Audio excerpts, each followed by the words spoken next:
నిన్ను చూసి ఇలా 5 ఏళ్లకు ఒకసారి 4 ఏళ్లకు ఒకసారి భార్యను మార్చడం మొదలు పెడితే అక్క చెల్లెమ్మలు బ్రతుకులేం కావాలి? పవన్ కళ్యాణ్ అంటే 3 పెళ్లిళ్ళు 2 విడాకు, అతని దృష్టిలో 4 పెళ్లిళ్ళు అంటాడు. మన 4వ పెళ్ళం ఎవరో తెలియదు, జగన్ తెలియదు. Hi guys, welcome to my channel R man, this is RK. మళ్ళీ అదే పాత స్క్రిప్ట్, ఇందులో తేడా ఏమీ ఉండదు. 5 ఏళ్ల పాలనలో రాష్ట్ర ప్రజలకు ఏం చేశారో చెప్పుకోవాలి, మళ్ళీ అధికారంలోకి వస్తే ఏం చేస్తారో చెప్పుకోవాలి.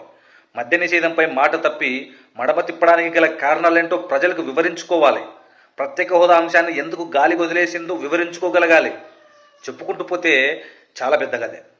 పోలవరం ప్రాజెక్టు, సిపిఎస్ రద్దు, రాజధాని, కడప స్టీల్ ప్లాంటు, లిస్టు మామూలుగా లేదు. మాట మీద నిలబడింది ఎక్కడా? పెళ్లికి ముందు పవిత్రమైన హామీలు ఇచ్చి పిల్లలను పుట్టించి పెళ్లి కాగానే 4 ఏళ్లకు ఒకసారి 5 ఏళ్లకు ఒకసారి కార్లు మార్చేసినట్టుగా భార్యలను వదిలేసి పవిత్రమైన సాంప్రదాయాన్ని అడి రోడ్డు మీదకి తీసుకురావడము, ఆడవాళ్ళ జీవితాలను చులకనగా చూపించడము ఘోరమైన తప్పు కాదా అని అడుగుతా ఉన్నాను. ఇలా 5 ఏళ్లకు ఒకసారి 4 ఏళ్లకు ఒకసారి భార్యలను మార్చడం మొదలు పెడితే అక్క చెల్లెమ్మలు బ్రతుకులేం కావాలి? చెప్పుకోవడానికి ఏమీ లేకపోతే, ఏమీ చేతకపోతే పక్కింటోడి పిల్లం మీద పడి ఏడ్చినట్లు తయారైంది పరిస్థితి. లేకపోతే జనసేన అధినేత పవన్ కళ్యాణ్ పెళ్లిల వ్యవహారాన్ని మాట్లాడేందుకోసం 100 కోట్లు ఖర్చు చేసి బస్సు యాత్ర చేయాలా?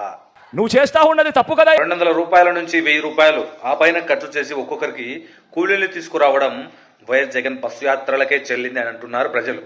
ఆ చెల్లింపుల దగ్గర తేడా వచ్చి ఓ కుర్రాడు రాయి విసిరాడన్నది తాజాగా తెలిసిన అంశం. రీసెంట్గా ఆ రాయి విసిన అబ్బాయి దొరికాడు. అతని తల్లి చెబుతున్న విషయం ఏంటంటే 200 రూపాయలు ఇస్తామని తీసుకెళ్లారంట, బట్ వాళ్ళు అమౌంట్ ఏవైతే ఇవ్వలేదంట. దట్స్ అబ్బాయి ఎవరో ఏకంగా ముఖ్యమంత్రిపై రాయి విసిరాడు.